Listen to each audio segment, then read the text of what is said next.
let me go. I rest my weary soul in thee.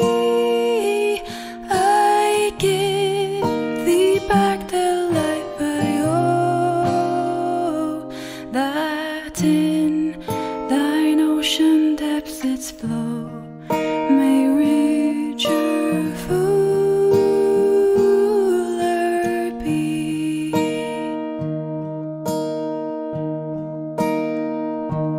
O light that fallest all my way, I yield my flickering torch to thee. My heart restores its borrowed ray, that in thy sunshine's blaze its day may brighter, fairer be.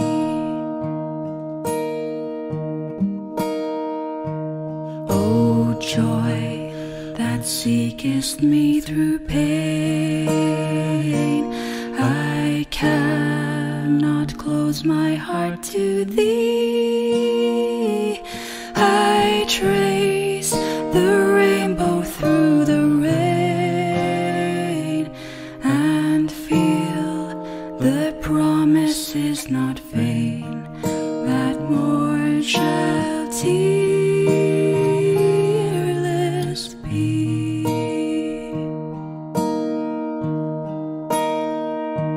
O cross that liftest up my head, I dare not ask to fly from thee. I lay in dust life's glory dead, and from the ground there blossoms red life that shall endless be.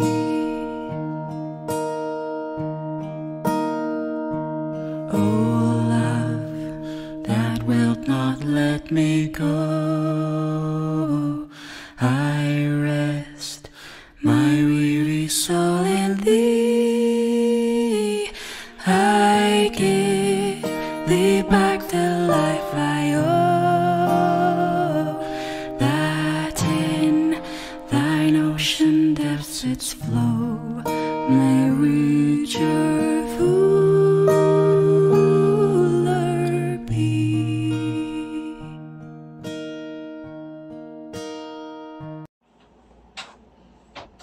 Good morning, good afternoon, and good evening po sa ating lahat na kasama ngayon sa ating prayer covenant. Ang ating pong pagbasa ay matatagpuan sa Psalms chapter 13. Verse 1, How long, Lord, will you forget me forever? How long will you hide your face from me? How long must I wrestle with my thoughts, and day after day have sorrow in my heart? How long will my enemy triumph over me? Look on me and answer, Lord my God. Give light to my eyes, or I will sleep in death. And my enemy will say, I have overcome him, and my foes will rejoice when I fall. But I trust in your unfailing love. My heart rejoices in your salvation. I will sing the Lord's praise, for he has been good to me. Let us pray. Panginoon, hayaan mo na kami ay lumapit sa iyo. Ang mga pusong nangungulila, naway matagpuan ka nila ngayong oras na to. Hayaan mong maging bukas ang aming puso para maintindihan ang iyong mensahe. Holy Spirit, move in our midst, move our hearts, convict us, expose the motives of our hearts. In Christ's name we pray. Amen. So, good morning, good afternoon, and again, good evening sa inyo. Diba? Kung meron man tayong mga kasama na hindi ngayong umaga na nakapakinig. But thank you for taking your time to listen and to devote your time to be with us sa prayer covenant ng St. Paul United Methodist Church. Ayan. So, kumusta ka naman ngayon, kapatid? So, kanina po, from the Psalms 13, binasa po natin yung sulat ni Haring David. Siya po ay hari ng Israel. At siya rin po ang tinaguriang the man after God's own heart. Okay, so siya daw po yung isang tao na sobrang mahal ng Diyos. Ganun sila ka-close ng Diyos. Okay. So, kumbaga po talaga very close itong si David at saka si God, no? They are very, very close and grabe yung relationship nila. And if you will notice po, ang Book of Psalms po, actually, si David po ang karamihan na nagsulat po noon. Diba? Napaka naman, impressive ni David. Pero ang tanong ko po, lahat po ba ng Psalms ni David ay all about joy, all about the happy moments? Lahat po ba yun ay tungkol sa victorious days? No.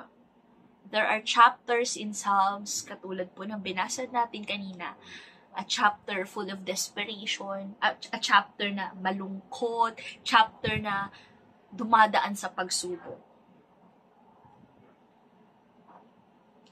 Sa nabasa natin kanina, ano po bang pakiramdam ni David? How long, Lord? How long? Gaano katagal, Panginoon? Pakiramdam po ni David, ang layo ng Diyos. Ang layo ng Lord sa kanya. Pakiramdam niya, nakalimutan na siya ng ating Panginoon. Nakaka-relate ka ba doon? Feeling mo ang layo ng Lord? O ikaw yung malayo?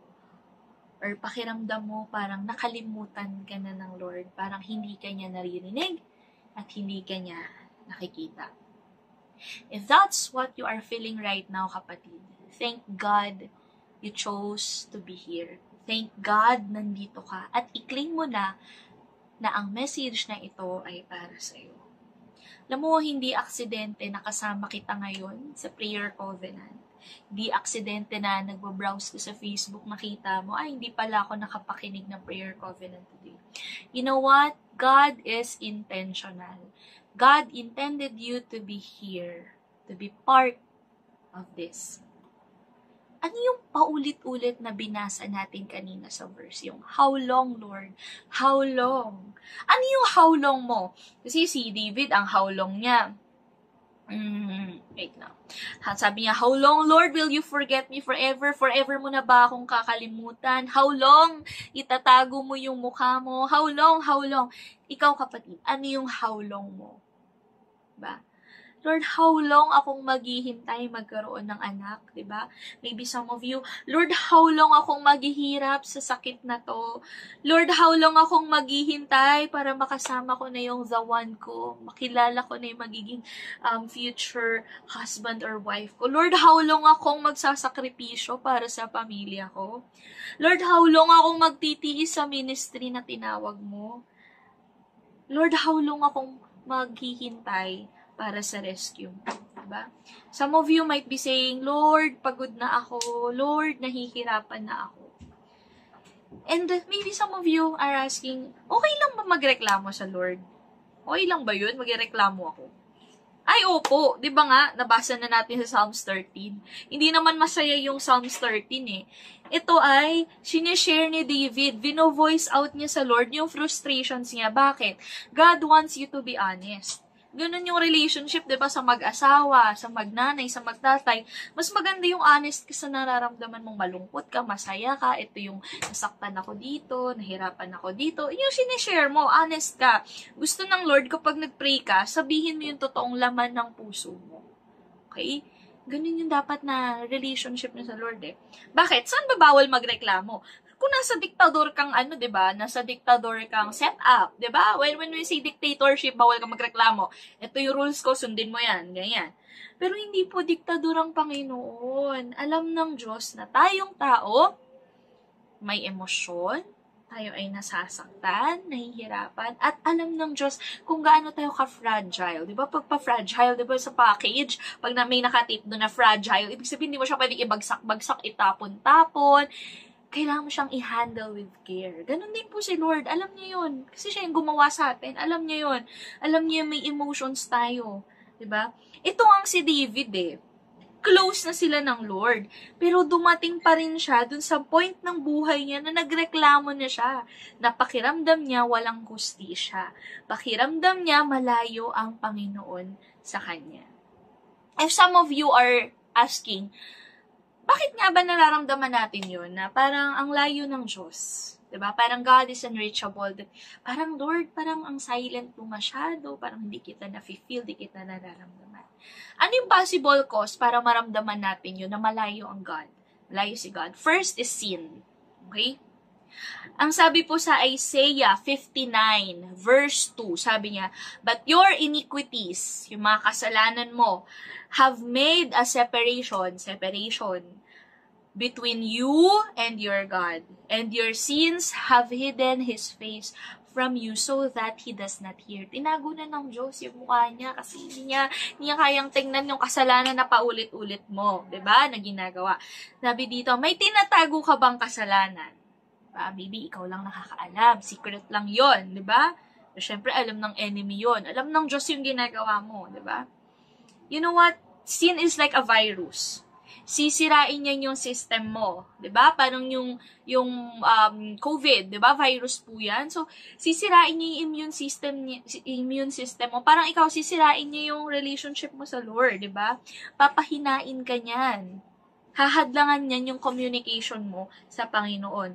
Verse 1, anong sabi doon, 'di ba? "How long will you look the other way, Lord? Tingnan mo naman ako." Bakit ba ang Lord hindi ka matingnan? Bakit yung face ng Lord malayo, nakaganon siya sa'yo? Ang hirap kumausap ng taong nakaganon, di ba? Hindi nakaharap sa'yo. Ang hirap kumausap ng ganon tao. Bakit? Kasi yung sin na meron ka, di ba? Yung sin na yan, yun yung dahilan kung bakit hinagupit. Bakit siya pinako sa krus, bakit siya namatay. Tapos babalik-balikan mo yung kasalanan na yan, di ba? Isa sa mga lagi kong pinapaalala ko sa sarili ko kapag may mga sins tayo, may sins ako nakocommit. Lagi akong, ganito ako ibalik ng Lord eh. When you sin, 'di ba? When you sin, we crucify Jesus again. Pag nagkakasala ka pala, parang sinasaktan mo ulit si Jesus. Parang pinapako mo siya ulit. Parang nararamdaman ulit ni God yung latay, yung pako, lahat. Ganyan. So, yun eh. Is there a sin in your life na naghihinder, naghahadlang para marinig ka ng Diyos at para marinig mo ang Diyos? Is there a sin in your life na kakahadlang para ma-experience mo yung grace, yung love ng Panginoon? If meron, di ba? Now is the time to repent and ask for God's forgiveness. Napanood po akong preacher, sabi niya, ano ang sukatan para masabi that you are a child of God? Hindi ka komportabling nagkakasala.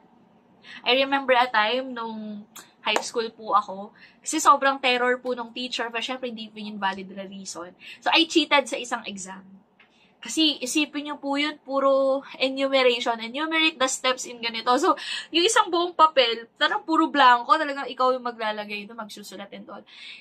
And talagang, sabi ko, di ako pwede bumagsak dito. So, nag-cheat po ako. Yan. Tingnan ko yung libro, ganyan. Pero hindi talaga ako mapakali.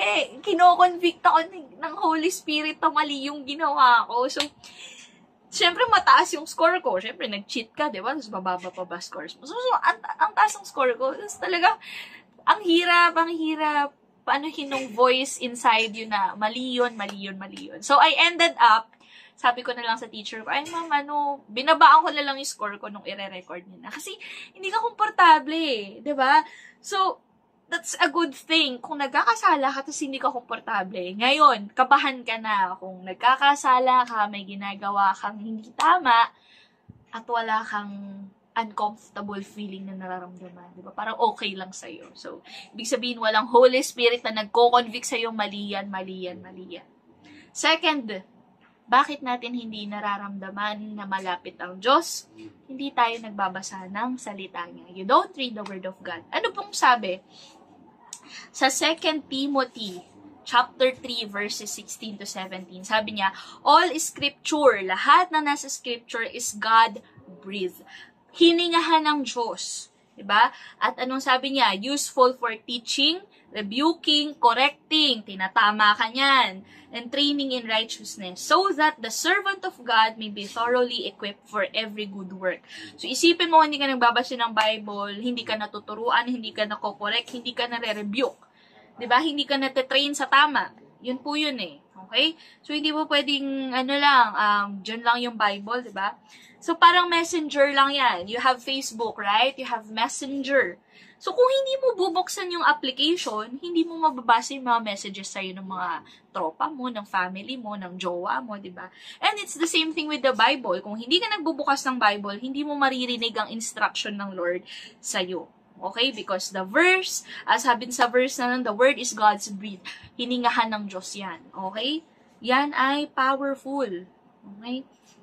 Are you still opening your Bible? Ako, guilty din po ako dyan. Lalo na I'm a mom, tapos nag-work ka. Diba? Kanina nga po, 2 hours lang yung tulog ko. So, ang hirap minsan, diba? I-squeeze in. Ang hirap. Pero, most of the time, God is always reminding me na wag mong ibigay sa akin yung tira-tira.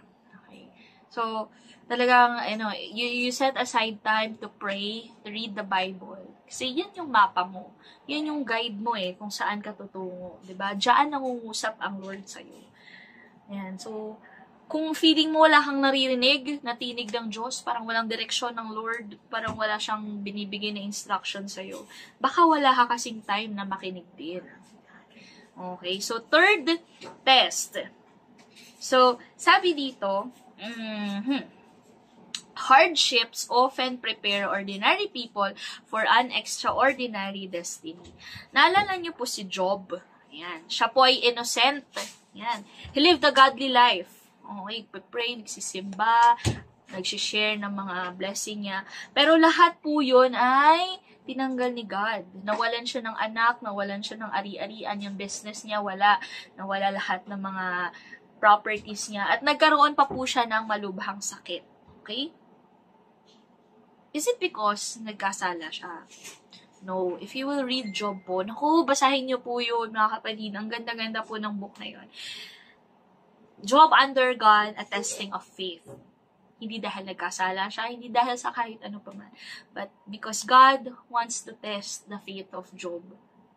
Kung tinanggal ba lahat ng meron ka, pati yung health mo, lahat ng mahalaga sa'yo, lahat ng mahal mo, tinanggal sa'yo ng Panginoon, magiging faithful ka pa ba? Magiging tapat ka pa ba? Diba?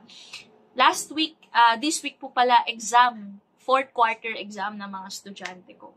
And during exam, I see to it na ako ay tahimik. Bilang proctor nila, bilang nagbabantay, bilang teacher nila, I am silent and quietly observing them.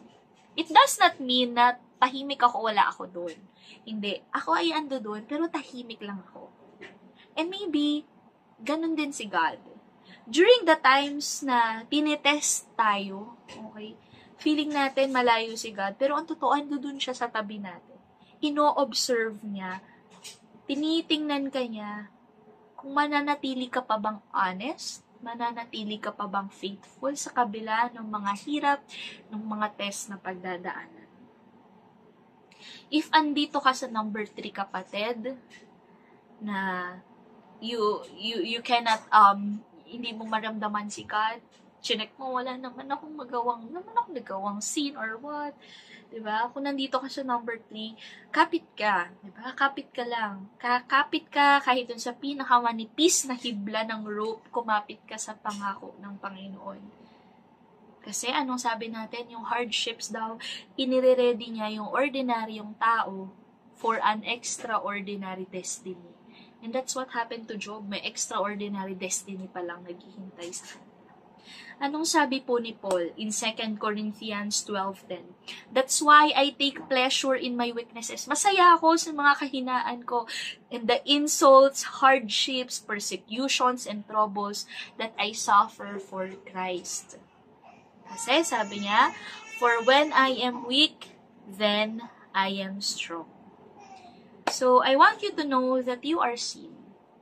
Nakikita ka ng Diyos. And God wants you to tell you today that, anak, I see you, I see your suffering, at andito ako para sa iyo. And so, let me end with this.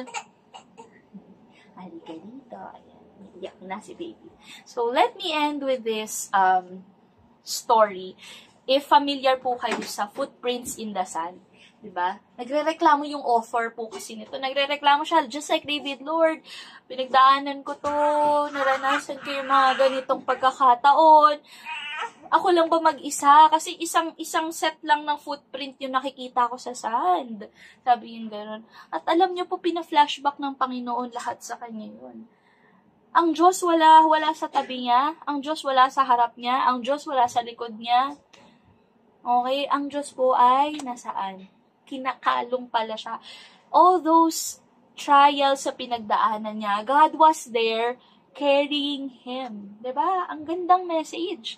Ang gandang message, no, na kung feeling mo nag-iisa ka, na by your strength, nakakakilos ka, nakakatawid ka dun sa mga pinaghirapan mo. Pero ang totoo pala, binitbit ka lang ng Diyos nung mga time na yun. Yung footprint na nakikita mo dun sa sand, is hindi mo footprint, kundi footprint ng Lord. And yun din po yung testimony ko, diba? Let me share with you. Yung mga time na I was in deep sin, diba? I'm alone, confused, you feel worthless, wala kang direksyon, you are chasing the wrong things, habol ka ng habol sa mga bagay at tao na hindi pala inilaan ng Panginoon para sa'yo. God was there, patiently and lovingly.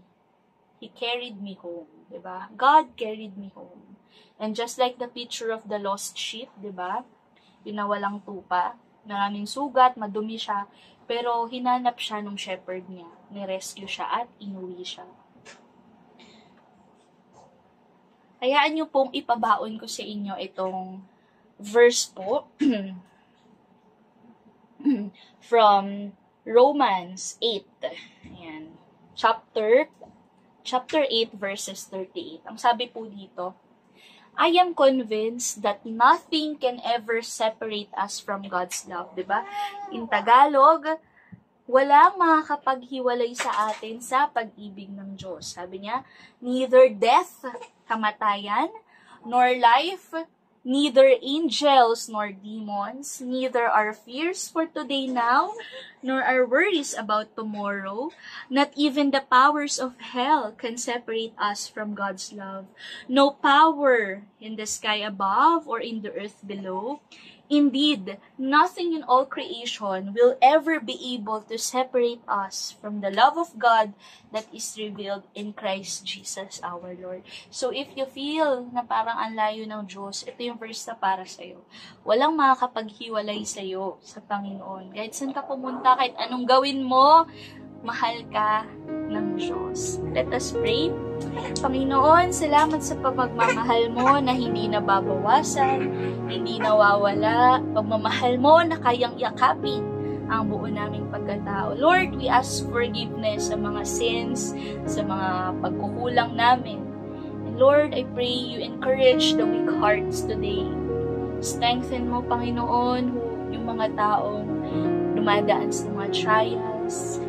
Lord, i-heal mo, Panginoon, yung mga taong may sakit physically, mentally man yan, emotionally, and spiritually. And we know and we believe that you are not a short-handed God. We believe that you can work miracles. And higit sa lahat, Panginoon, maraming salamat sa pag-ibig. We continue to give you today. In Jesus' name we pray.